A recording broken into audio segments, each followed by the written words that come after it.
Rain clung to the asphalt like a secret the night refused to share. Outside Stedy, Victoria Memorial Hospital, ambulance sirens echoed through the storm, that familiar, almost rhythmic cry that split the silence between life and loss. Inside the trauma bay, the air was thick with urgency and the metallic tang of adrenaline. "Another one inbound," Nurse David Reyes called out, glancing at the clock. "Female, late 20s, multiple burns, unresponsive. ETA 2 minutes, doctor." Elena Torres didn't look up from the chart she was updating. Her dark hair was pulled into a tight knot, her gloves already powdered and ready. She learned to move faster than thought. "Prep trauma 1. Oxygen, warm fluids, let's go." The doors slammed open as the EMTs rolled in a stretcher, rain splattering off their uniforms. "Explosion at the textile plant," one shouted. "Collapsed structure. This one's lucky to be alive."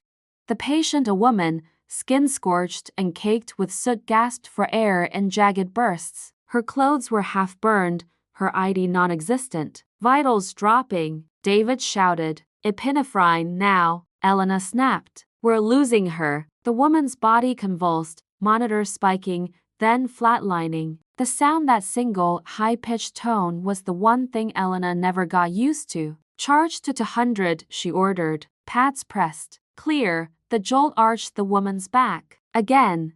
"Clear." A heartbeat flickered on the monitor. "Weak, but there." Elena exhaled slowly. "We got her." Minutes stretched into an hour as the team stabilized her. When they finally wheeled her into ICU, the rain had eased, leaving the hospital bathed in a cold, electric calm. David was the first to break the silence. "No ID, no next of kin, nothing." "She's not in the system," Elena frowned. "She said anything?" He shook his head. "Barely conscious. When she woke up, she said something in Spanish, I think it was. Don't call them." Then she passed out. Elena froze. "Don't call who?" David's voice was quiet now. "You know who, ICE." The next morning, the news spread fast. The explosion at Hollister Manufacturing had killed 7 workers. 2 were undocumented immigrants. By noon, reporters were already circling the hospital like vultures. Dr. Nora Patel, the chief of surgery, called an emergency staff meeting. "Effective immediately," she said, voice cold but tired. "Any contact with media or law enforcement regarding the Hollister victims must go through administration. Do not disclose patient information without authorization." Someone in the back muttered, "Good luck keeping ICE out." Elena caught Nora's eye. "You think they'll come here?" "They always do," Nora said. "They call it routine verification, but we both know what that means." Later that afternoon, Elena stood outside the ICU window, watching the woman now identified only as Jane Doe 47 lie beneath the soft hum of machines. Her skin was pale, her lips dry. There was something hauntingly peaceful about her stillness, like someone who had been running for too long and finally stopped. David appeared beside her, handing her a coffee. "She's stable for now," Elena nodded absently. "I need her name." "I can't keep calling her Jane Doe." David hesitated. "Elena, you know what happens if we find out. She's a human being, David. She deserves more than a file number." He sighed. "Yeah, but if ICE gets her name before we do, she's gone." Hours later, Elena sat alone in her office, scrolling through patient intake logs and local news reports. Most of the victims had already been identified except for one, Isabella Cruz, 28, employee of Hollister for 3 years. No emergency contact, no record of citizenship. A chill crawled up Elena's spine. She typed the name into the hospital's internal system. No results found. Then, a soft knock at the door. David stepped in, face pale. "There's a man downstairs asking for the patient from Hollister. Says he's federal." Elena's stomach tightened. "Did he show ID?" "Yeah, ICE. They found Agent Cole Harrington waiting at the front desk, rain dripping from his coat. He looked like someone carved out of duty and regret, a man who'd stopped believing in good and bad a long time ago." "Dr. Torres?" he asked. Elena nodded slowly. I'm told you have a patient from the Hollister incident, a woman, no ID. We need access to her records. Her voice was calm but edged with steel. Our patient's medical information is confidential. Unless there is a warrant, I can't release anything. Harrington didn't flinch. You'd be obstructing a federal investigation, and you'd be violating HIPAA, she replied. The silence between them was knife-sharp. Finally, he said, "We're not here to hurt her. We just need to confirm her identity." Elena met his eyes. "Then wait until she can speak for herself." He stared at her for a long moment, then turned to leave. "You're making this harder than it has to be, Doctor," Elena whispered under her breath. "It already is." That night, long after the hallways emptied, Elena sat by the ICU bed. Isabella's heart monitor beeped softly, steady, fragile. Elena leaned closer and whispered, "You're safe here." "I promise," but she knew that wasn't true. Hospitals could heal the body, not the world outside their walls. And for some patients, survival wasn't just about medicine. It was about staying invisible long enough to be seen. Morning came without sunlight, just a dull gray that seeped through the hospital windows like an apology. Dr. Elena Torres sat in the staff lounge, staring into a cup of coffee that had gone cold an hour ago. She hadn't slept. Not really. Every time she closed her eyes, she saw that woman, her burns, her breath, her voice whispering, "Don't call them." When Nurse David Reyes entered, she didn't look up. He held a folder, thick and damp from the rain. "I think we found her," he said quietly. Elena finally lifted her gaze. Her name? Isabella Cruz, born in Honduras, worked at Hollister under an alias, Maria Alvarez. The hospital received her insurance under that fake name. It's been cancelled since the explosion. Elena's chest tightened. "Does she have family?" David hesitated. "She listed a contact, Rosa Cruz. Same last name. A few blocks away from the plant. I called, but someone hung up the moment I said hospital." Elena exhaled slowly, leaning back in her chair. "They're scared," she said softly. "They always are." Down in the ICU, Isabella stirred for the first time in hours. Her breathing hitched. Pain etched itself across her face as if the memories were trying to crawl back to her. When Elena entered, she froze. The patient's eyes were open, brown, wide, trembling. "Hey," Elena said gently, stepping closer. "You're at Stedy, Victoria Memorial Hospital. You were hurt, but you're safe now." Isabella's lips parted. Her voice came out hoarse, cracked from the breathing tube. "No, no Pollock A. Por favor." Elena squeezed her hand. "No police, okay? You're safe." Tears slid from the corners of Isabella's eyes. "They came. They took my friends." Elena swallowed hard. "Who?" Before Isabella could answer, the door opened. Dr. Nora Patel stood there, arms folded, face carved with concern. "Elena, I need a word." Now, in the hallway, Nora's tone dropped to the low register of authority. ICE came back. "They have a court order, limited, but enough to question the staff about the Hollister victims." Elena stiffened. "They can't question patients. They can if the patient's undocumented and under federal interest. That's not how medicine works, Nora." "I know," Nora sighed, "but this isn't about medicine anymore. This is politics with a pulse." By mid-afternoon, Agent Cole Harrington was back. This time, he wasn't alone. Two uniformed officers trailed him, their boots echoing against the sterile floors. He met Elena at the nurse's station, his tone civil but sharp. "I need to speak to your patient, Miss Cruz." Elena folded her arms. "She's not stable." "Then I'll wait." "She's not a suspect. She's a victim." "And I'm just doing my job, doctor." "Your job," Elena said, voice trembling with restrained fury, "shouldn't involve intimidating patients who nearly died in an explosion." Harrington studied her for a long moment, something flickering in his expression, not anger, not guilt, something in between. "Do you know how many times I've heard that line?" he said finally. "Do you know how many people hide behind it?" "I don't hide people," Elena said quietly. "I heal them." "Sometimes those are the same thing." He turned away, and the silence that followed was heavier than any siren. Later that night, Elena found herself in Isabella's room again. The monitors beeped steadily, the hum of the ventilator the only rhythm keeping her grounded. Elena sat beside her, whispering, "They're here, but I won't let them take you. Not until you're strong enough to fight." Isabella's eyes flickered open, weak but determined. "Mi hermana, Rosa." Elena nodded. "We'll find her."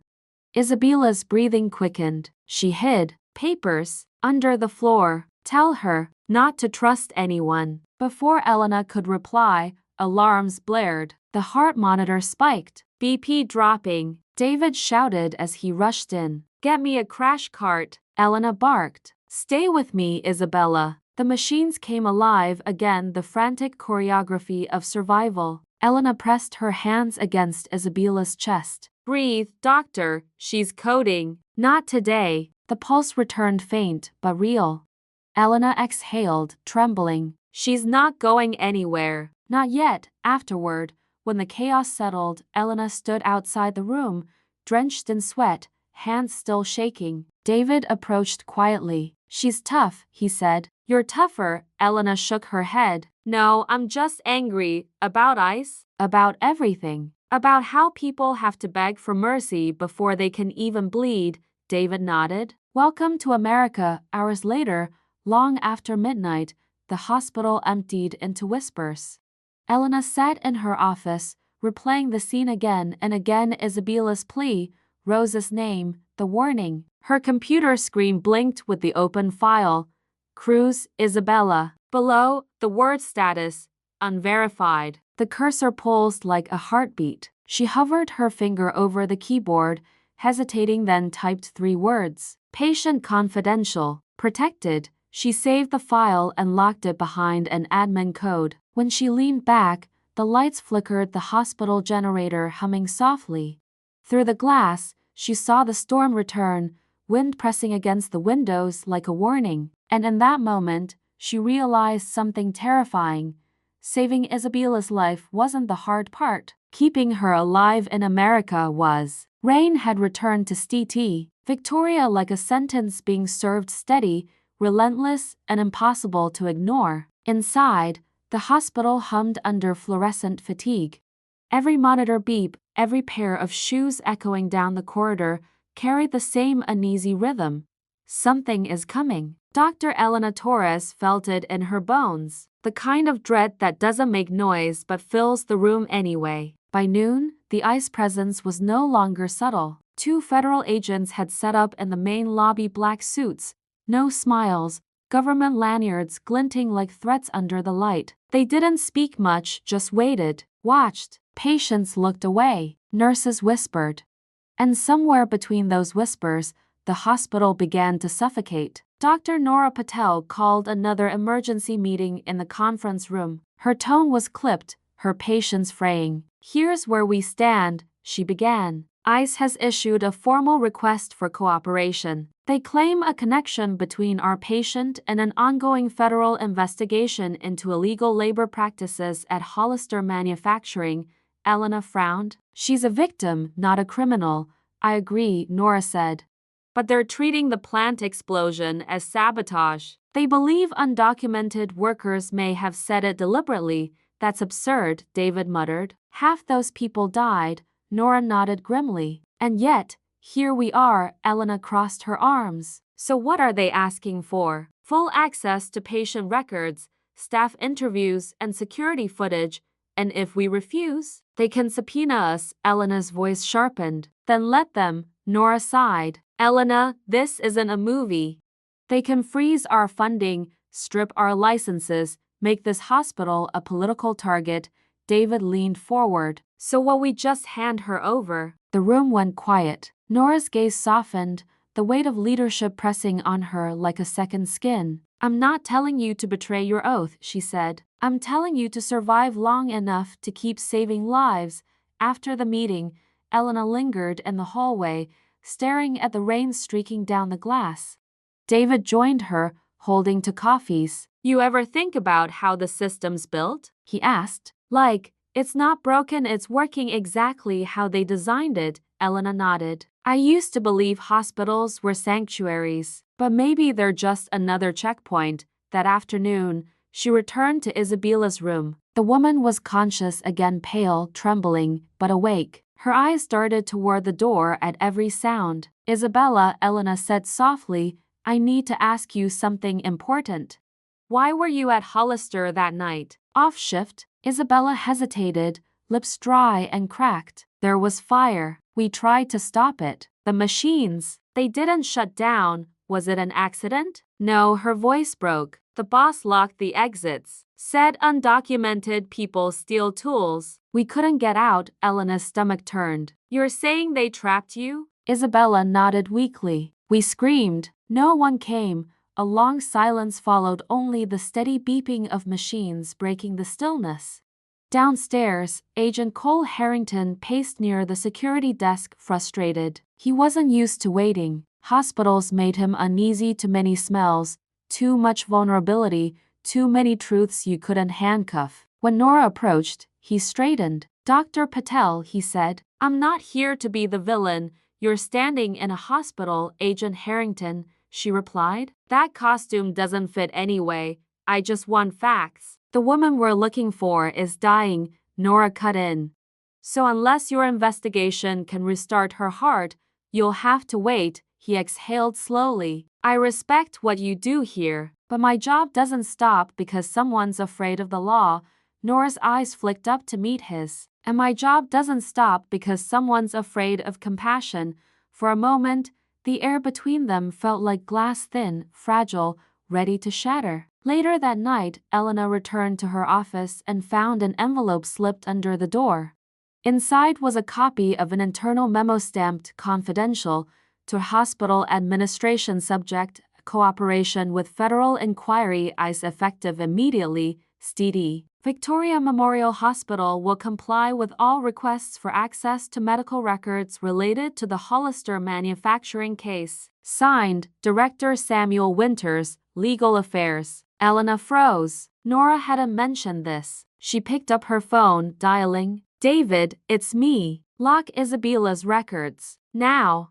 Access code too late, he interrupted. They've already pulled her chart. System flagged it 10 minutes ago. Elena's heart dropped. Who authorized it? Administration. Federal override. They're coming back with a warrant. The next morning was chaos. News vans lined the streets. Protesters gathered outside, some chanting healthcare is a right, others yelling deport them all. Inside, the staff moved like ghosts. Fear had a smell, antiseptic and sweat.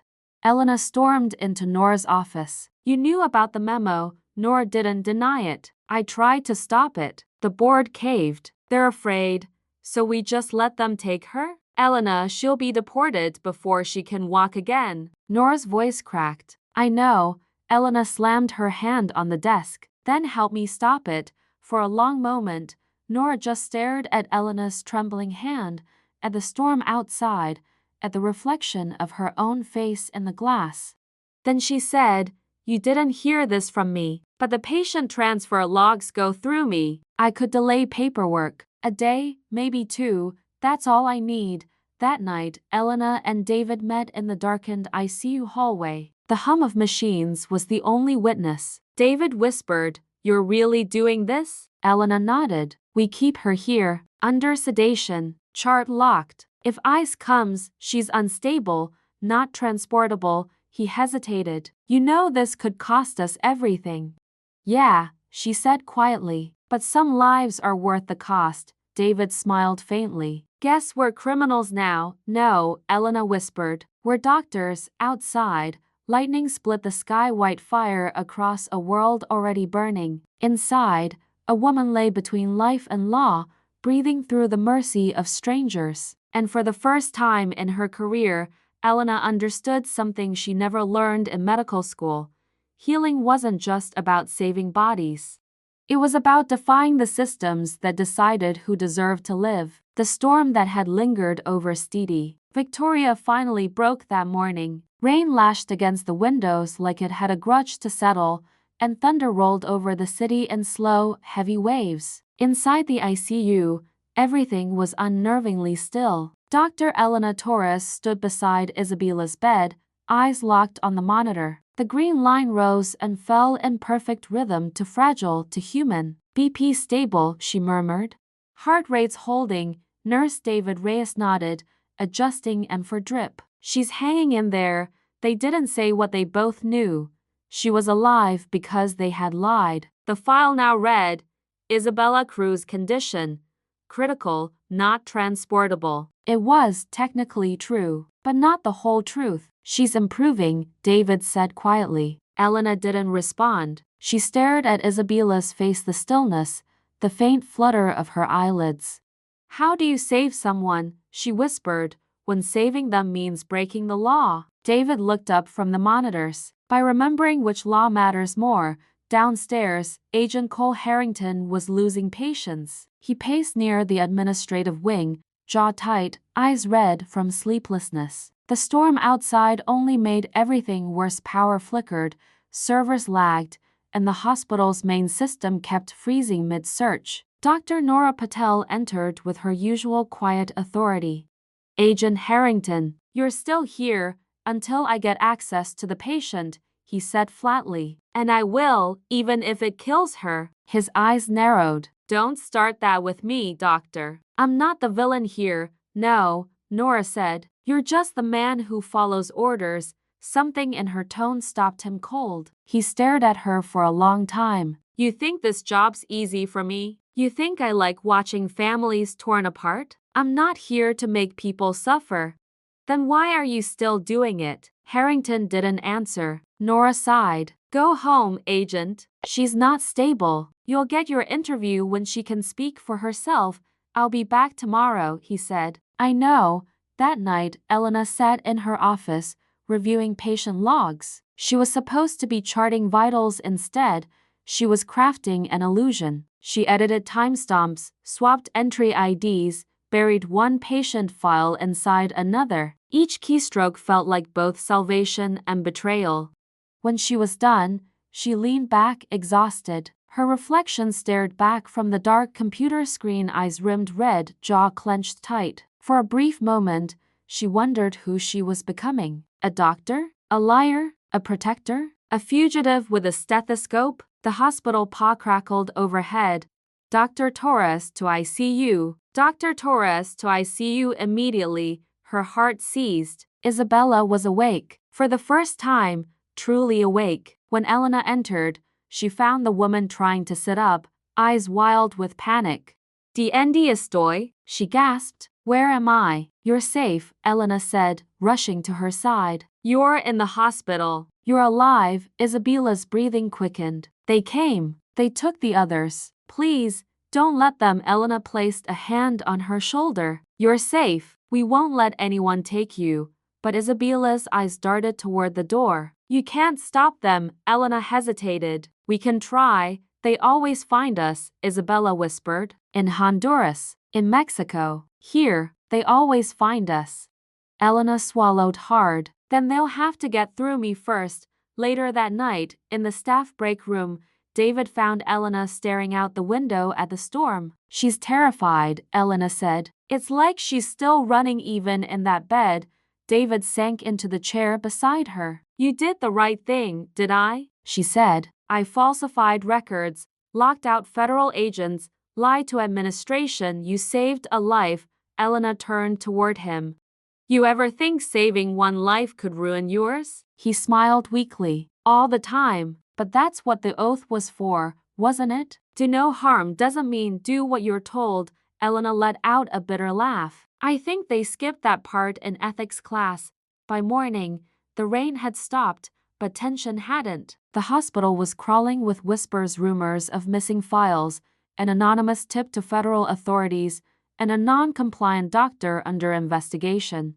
Nora pulled Elena aside outside the ICU. "Administration's asking questions," she said. "They're reviewing access logs. They'll find out what you did. Then I'll take responsibility," Elena said. "Don't be naive. They'll take your license. They'll blacklist you. You won't work again." Elena's voice trembled. "Then what's the point of any of this, Nora? What are we, if we let fear decide who gets to live?" For the first time, Nora didn't have an answer. She just placed a hand on Elena's shoulder. Take care of her. I'll handle the rest. Hours later, Harrington returned. But this time, he wasn't alone. Two plainclothes agents trailed behind him, and one carried a folder thick with warrants. Elena met him at the nurse's station. You're not taking her, she said before he could speak. You're obstructing justice, doctor. I'm protecting a patient. She's an illegal immigrant. She's a human being. Elena's voice cracked like thunder in the sterile corridor. She's been burned, broken, and abandoned, and you want to interrogate her like she's a criminal? Harrington's jaw tightened. We all have our jobs, then do yours somewhere else. He stared at her, really stared, and for a flicker of a second, something human crossed his face. Then he turned to his men. We'll be back with a full warrant. Don't make this harder. As he left, David whispered, You just painted a target on your back. Elena didn't blink. Then I'll stand still. That night, in the silence after the storm, Elena returned to Isabella's bedside. The woman was asleep, her face lit by the faint pulse of monitors. Elena whispered, almost to herself, I took an oath to heal, not to obey. She looked at Isabella's chart one last time, her name glowing softly in the dark cruise, Isabella. Status? Protected. Then she turned off the light and walked out of the room, the storm finally gone but the war just beginning. The hospital felt different that morning, quieter, heavier. Not the calm kind of quiet, but the kind that waits right before everything breaks. Dr. Elena Torres hadn't gone home in 3 days. She stood by the window of the ICU, watching as news vans gathered outside Stidi. Victoria. Reporters shouted questions no one would answer. Is the hospital harboring an undocumented immigrant? Has ICE issued an arrest warrant? Is Dr. Torres under investigation? Their voices bled through the glass like ghosts. Inside, the world moved slower, machines beeped, lights flickered, and somewhere down the hall, a baby cried. Life kept happening, even when everything else was falling apart. Nurse David Reyes entered quietly, holding two coffees. You look like hell, he said, handing her one. I've been living here, she replied. Hell's got better coffee. He forced a small laugh, then lowered his voice. They froze your access, admin systems, emails, even your badge. They're making it official. Elena didn't look surprised. How long until they come for her? Hours, maybe less. She sipped her coffee bitter, cold, and said, Then we buy her time. Downstairs, Dr. Nora Patel faced the board of directors. The room was sterile, like everything else about power. A man in a Navy suit, Director Samuel Winters, spoke with bureaucratic precision. This hospital is under federal pressure. Compliance is not optional. ICE has obtained a full court warrant. Any attempt to obstruct will result in criminal charges. Nora crossed her arms. And the Hippocratic Oath, does that still count for something? Winters didn't flinch. We're not philosophers, Dr. Patel. We're administrators. That's exactly the problem, he sighed. We're trying to protect this institution. Nora's tone hardened. An institution that forgets its purpose isn't worth protecting. Back in the ICU, Isabella's condition worsened. Her breathing grew shallow, heart monitor erratic. Elena rushed in, shouting orders. Push 5 of morphine. Get me epinephrine, now. David moved fast, practiced, precise, but there was fear in his eyes. Come on, Isabella, Elena muttered, pressing down on the chest compressions. Stay with me, the monitor flatlined. Charging clear, nothing. Again clear, a faint beep, then another, then rhythm. Elena froze, eyes wide, chest heaving. She exhaled shakily. That's it. You're not done yet. When she stepped out, Agent Cole Harrington was waiting in the hallway. He wasn't in uniform this time, just a gray coat, dark eyes, an exhaustion that made him look older than he was. Doctor, he said quietly, you saved her again. Until you undo it, he hesitated. You don't understand. I understand perfectly, she snapped. You want her alive just long enough to deport her. Harrington exhaled, his voice heavy. She's part of an active case. There are rules written by people who'll never see her face, Elena said. You ever looked someone in the eye while you're the reason they stop breathing? His silence was answer enough. Finally, he said, "You think I like this? You think I sleep at night? Then stop, I can't." "Then you're part of it." Hours later, as the rain returned, the hospital descended into chaos. ICE agents entered through the main doors, not storming in, but with quiet, deliberate authority. Clipboards, badges, the scent of power and antiseptic. Reporters swarmed outside, lights flashing like lightning through the glass. Dr. Nora Patel intercepted them in the lobby. "This is a hospital, not a battlefield," she said firmly. "You will not disrupt patient care." One of the agents handed her a document. "Court order signed. We're taking the patient into federal custody." Elena arrived just in time to hear it. Her heart pounded. "She's not fit for transport." "That's not your decision anymore," the agent replied. "It's my patient," she shouted. "You'll kill her." The entire lobby went still. Staff members watched, doctors, nurses, janitors, patients frozen in the unbearable weight of the moment. Harrington stepped forward, tone low, almost apologetic. "Elena, please, don't make this harder." Her eyes burned with tears. "Then do your job somewhere else." As the agents moved toward the elevator, David blocked their path. "You can't go in there without clearance," he said, trying to sound confident. "We have a warrant." "Then you'll have to wait until she's stable enough to move." "She's been stable for 12 hours. Not anymore," Elena said, stepping in. She just coded. It was a lie. A desperate, reckless, necessary lie. The agent hesitated. "Then we'll wait until morning," Elena exhaled, shaking. "Thank you." When they left, David turned to her. "You just lied to federal agents." "I know." He looked at her with a mix of admiration and fear. "You really don't stop, do you?" "Not when someone's still breathing," she whispered. That night, Elena sat beside Isabella, the room dark except for the faint glow of monitors. Outside, the storm pounded against the windows again. Isabella stirred, barely conscious. "They came?" she murmured. Elena nodded. "But you're safe." "For now." Tears welled in Isabella's eyes. "I didn't want trouble. I just wanted to live." Elena brushed her hand gently. "You deserve to." A long pause. Then Isabella whispered, "You're risking everything." Elena smiled faintly. "So are you." Downstairs, Nora watched from her office window as two black SUVs idled in the rain. Her phone rang an unknown number. "Dr. Patel," a voice said. "This is Cole Harrington. I'm off duty." "What you're doing?" "It matters. Just keep her safe tonight." Nora froze. "Are you saying I didn't call?" He interrupted and hung up. She stood there in the dark, phone still pressed to her ear, the weight of what he'd done settling slowly. By dawn, the rain finally stopped. The city outside was quiet again to quiet. Elena walked through the ICU, exhaustion in every step. Isabella slept peacefully. For the first time, she looked almost free.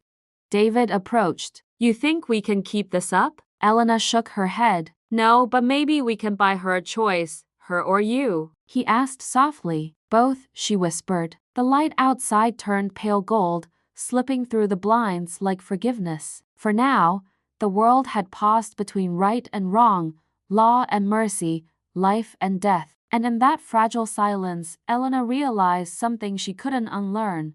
Sometimes healing meant standing in the fire and refusing to move. By sunrise, steady.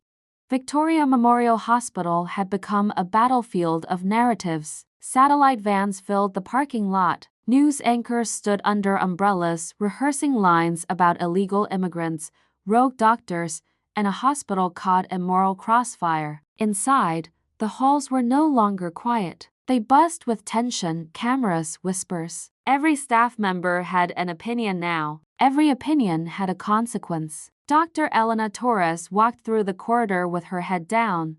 She could feel eyes following her, pity, admiration, resentment all tangled into one suffocating gaze. She'd stopped reading the news after the first headline. Hero or criminal? Doctor defies federal order to protect undocumented patient.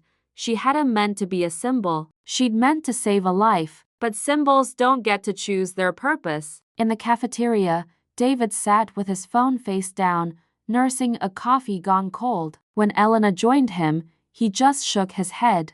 They leaked your name, he said. Full name, credentials, even your address. It's everywhere now. She didn't flinch. Then there's no point in hiding. You should go home, he said. Before this gets worse, Elena looked up, exhausted but steady. I don't have a home anymore, David. I have a patient. He tried to smile. Failed. You know what scares me the most, he said. You're not even scared. I'm past that, she whispered. Fear's a luxury.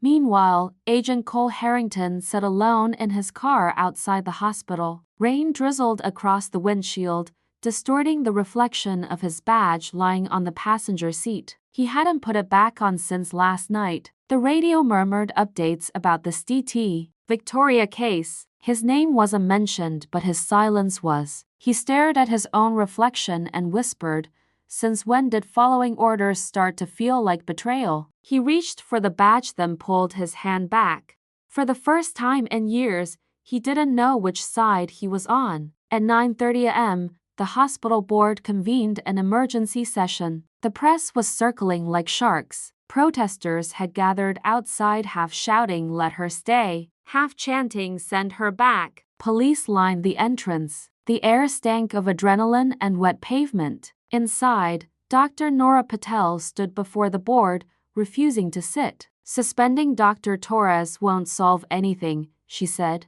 "She violated federal law," Winters replied, voice cool. "The hospital's credibility is at stake." She upheld her oath. She falsified records. She saved a life. Winters slammed a folder on the table. "At what cost, Nora? We're bleeding money, reputation, and staff. The Department of Health is watching. We could lose accreditation." Nora leaned forward. "Then maybe we deserve to." The room went silent. For a moment, the only sound was the ticking of the wall clock, clinical, merciless. In the ICU, Isabella stirred, the first signs of real awareness returning. Her voice was fragile, barely above a whisper. "Doctor," Elena rushed to her side. "You're awake. Where? Where am I?" "You're safe. St. Victoria Hospital." Isabella's eyes darted nervously. "The men, they came before. Are they gone?" "For now," Elena said. Tears welled in the woman's eyes. "Why are you helping me? You don't even know me." Elena hesitated. "Because I should have done it sooner, for too many others."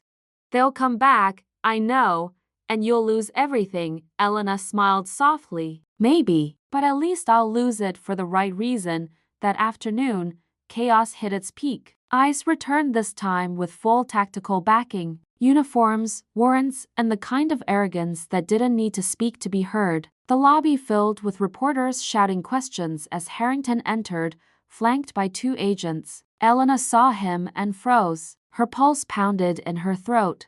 He met her eyes, and for a split second, she saw the war behind his. "Doctor," he said quietly, "we need to take the patient." "No," she said. He exhaled. "Please don't make this harder." "Then don't make it at all." Administrators and staff gathered like witnesses to an execution. The hallway hummed with tension. Nora appeared, standing between Elena and the agents. "You'll have to go through me," she said calmly. Harrington's jaw tightened. "Don't do this. I already am."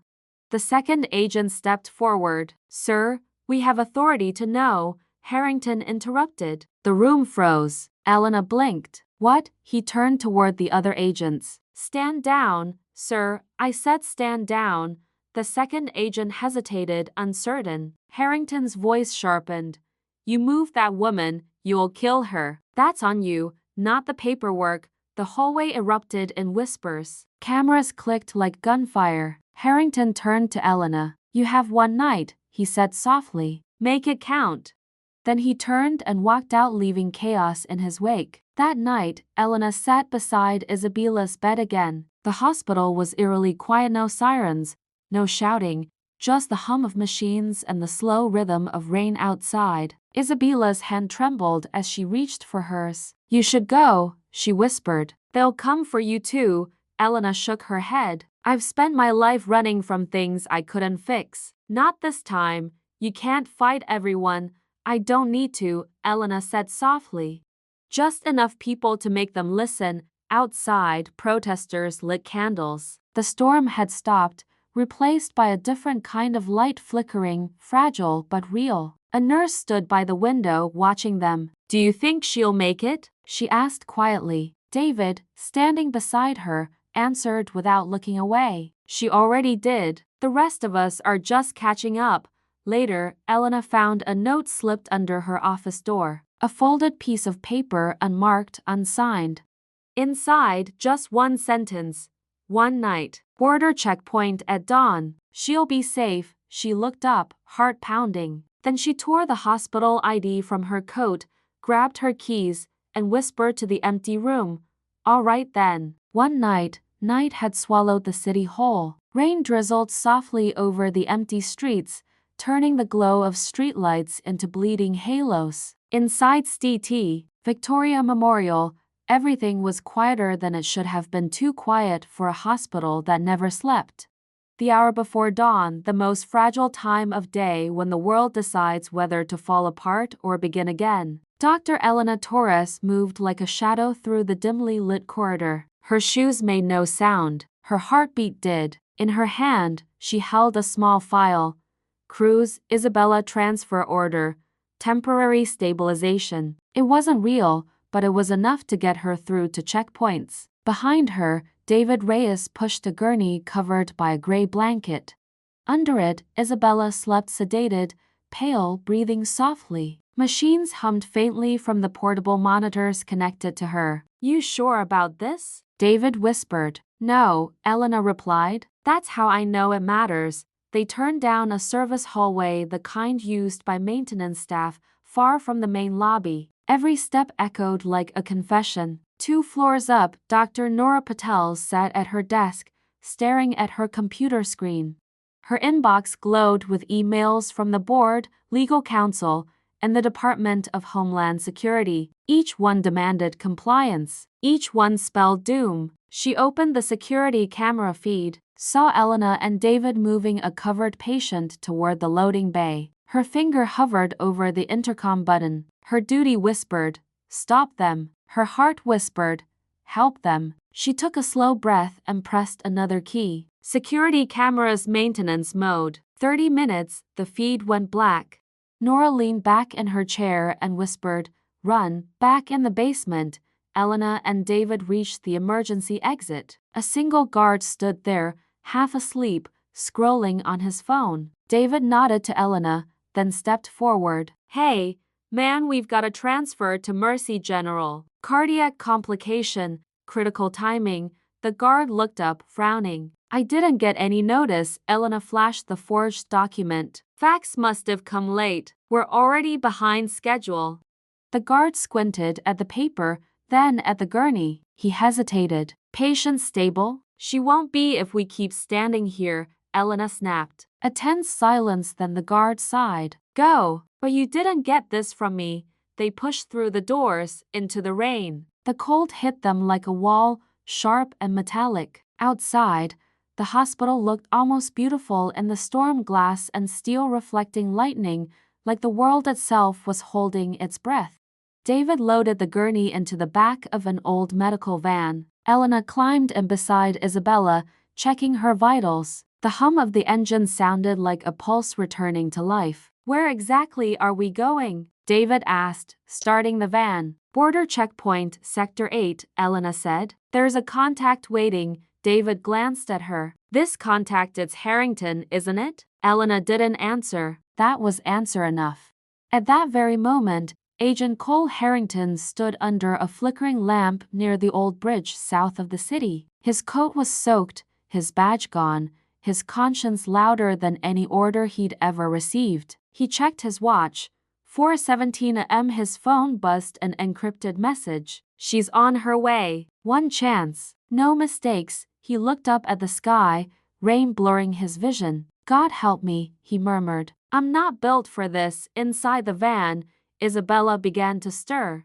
Her breathing quickened. Her eyes fluttered open. Doctor, Elena leaned over. It's all right. You're safe. Where are we going? Someplace better, Isabella blinked through the fog of sedation. They'll catch us, Elena's voice softened. Maybe, but not tonight. The van sped through the outskirts of the city warehouses, silent docks, roads glistening with rain. Elena checked the monitors. Heart rate steady, oxygen level good. David gripped the wheel, glancing at her. You think he'll actually be there? He's the only one who could have sent that note, or the only one who knows how to set a trap. Elena met his eyes. Then we find out, back at Stedy. Victoria, alarms began to sound. Security discovered the missing patient file, the disabled cameras. A flood of messages hit Nora's screen. Unauthorized transfer, probable abduction, ICE en route. She closed her laptop, stood, and whispered to the empty room, "You'd better make it."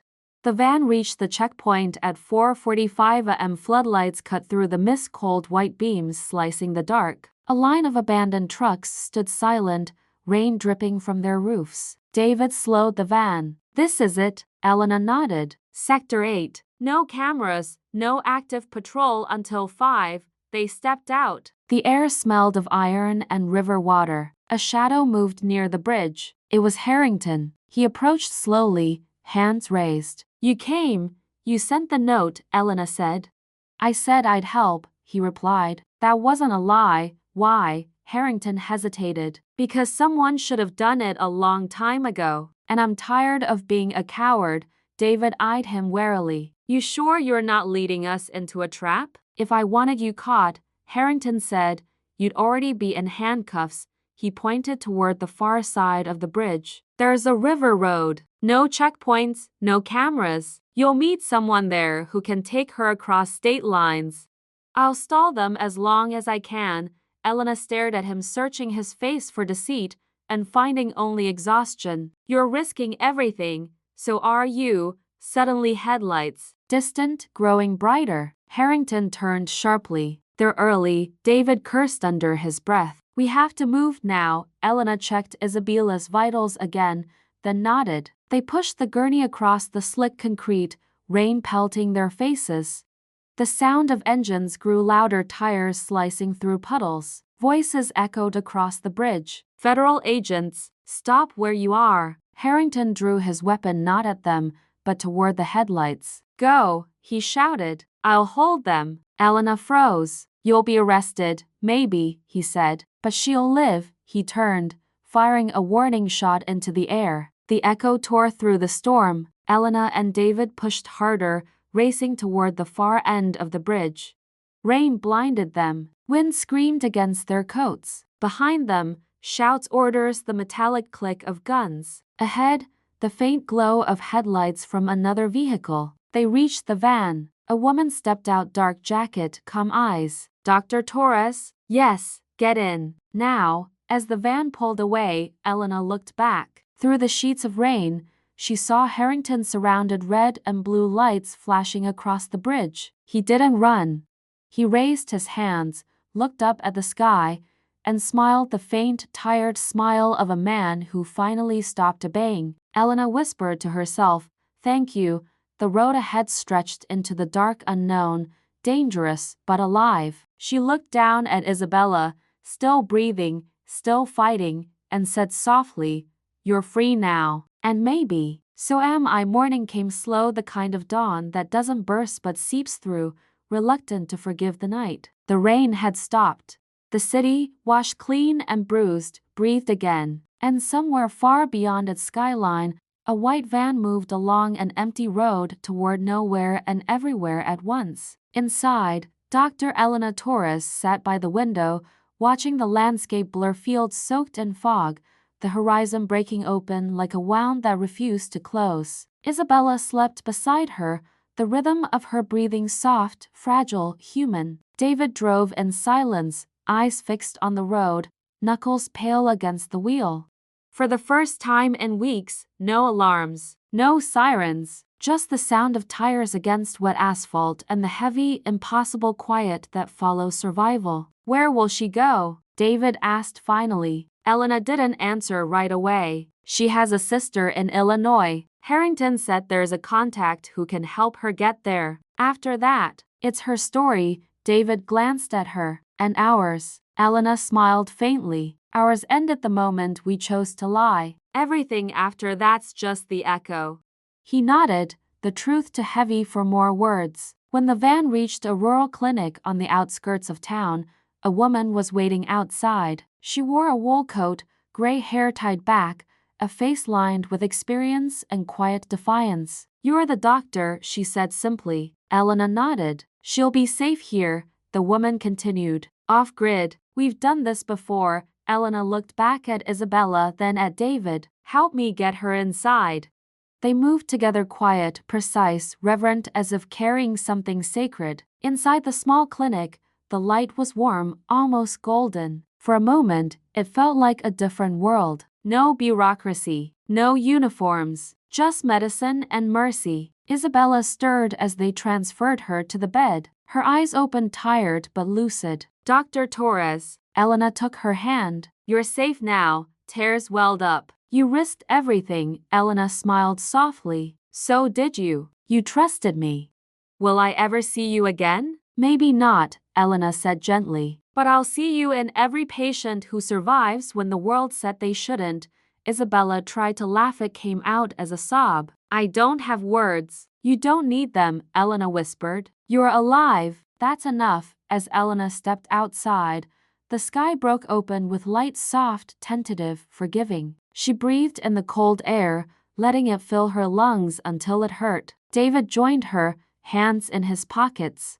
"So, what now?" Elena stared at the horizon. "Now? I disappear for a while. They'll come for my license, maybe even more. But I can live with that." He nodded. "And me? You go back. Say I forced you. They'll believe it." David shook his head. "I won't." "David, no, you didn't force me. You reminded me why I started this job." "I'll take my chances." A silence settled between them, deep, familiar, necessary. Then David said softly, "She'll live, you know." "I know."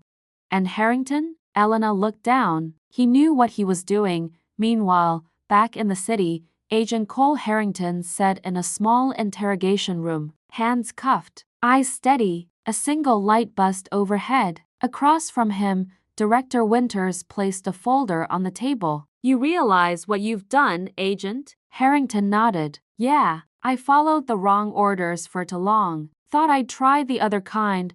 Winters exhaled through his nose, more annoyed than angry. "You destroyed a federal operation. I saved a woman, an undocumented fugitive, a patient," Harrington said, his voice firm. "A human being." Winters closed the folder. "You just ended your career." Harrington smiled faintly. "Maybe it wasn't worth keeping." Days later, news broke quietly. No headlines, no breaking alerts. A small local paper published a single paragraph buried deep in the pages. "A doctor under investigation for defying federal immigration policy has resigned from St.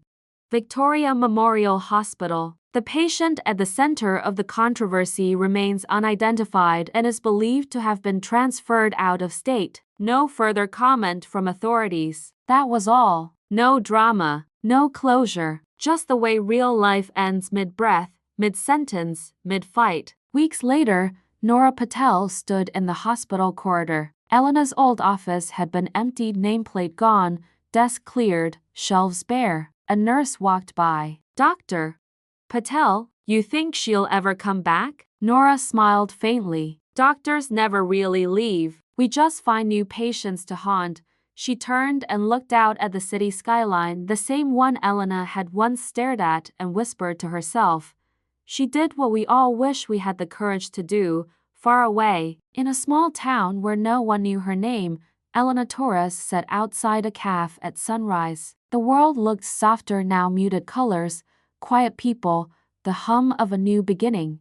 She sipped her coffee, watching a mother walk by with a little girl in a red coat. For a moment, Elena saw Isabella's eyes in the child's smile, and something inside her loosened. She took out a small folded note, the last thing Harrington had given her before they parted. It read in shaky handwriting, "You can't save the world, but you can change the part of it that's bleeding in front of you." Elena smiled. A single tear rolled down her cheek, not of sorrow, but release.